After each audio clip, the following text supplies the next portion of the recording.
Hello, this is Shawn Manderscheid, and this is for buyers out there. Are you prepared to buy a house in the near future? And the question is, how can you be sure that your agent is looking out for your best interest?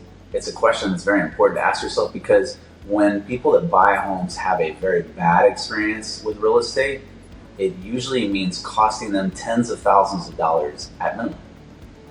On the plus side, if they do an amazing job on the positive, it also means tens of thousands of dollars difference. So an agent such as myself has great power and ability to make a big impact in the transaction and for you, or if I represent the other side, against you. So how can you be sure that your agent is looking out for your best interest? Well, the short answer is a contract, an agreement, because that's what this business is driven by: contracts, agreements. So you as a buyer are empowered with a representative and an agent that's looking out for your best interests, and that agent having fiduciary duties by an agreement called a buyer representation agreement here in Texas. That sets up the professional relationship between the agent, your agent, and you. And without it, what you should need to know is that there's a document called an Information About Brokerage Services, which is a disclosure that all agents in my business are supposed to review with you from the first significant dialogue. And it explains about agency and the difference between when the agent represents the buyer, the seller, or both parties as an intermediary.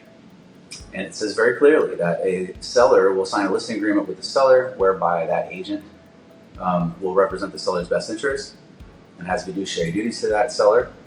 And if a buyer signs a buyer representation agreement, they have fiduciary duties. That agent has fiduciary duties to them to represent that buyer. If they do not sign a buyer representation agreement, it also says very clearly that that agent, even though they're talking with you as they're representing you, they're legally supposed to be representing the seller as a sub-agent without a buyer representation agreement being signed.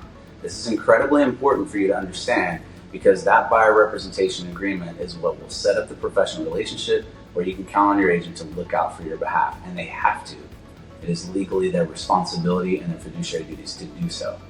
And again, someone in my position, especially with the length of experience I have related to negotiating, the relationships that I have to top industry professionals such as inspectors, contractors that charge fees that could be very high or very low, I have the power to impact the transaction very significantly, and it's very important for me to look out for my clients. And I do that through listing agreements where I very clearly represent the seller, or in a buyer representation agreement where I very clearly look out for my buyer. So I hope that's helpful, and we're here for you if you have other questions. I hope you have a great day and happy buying. I hope you have a great buying experience. Take care. Talk to you soon.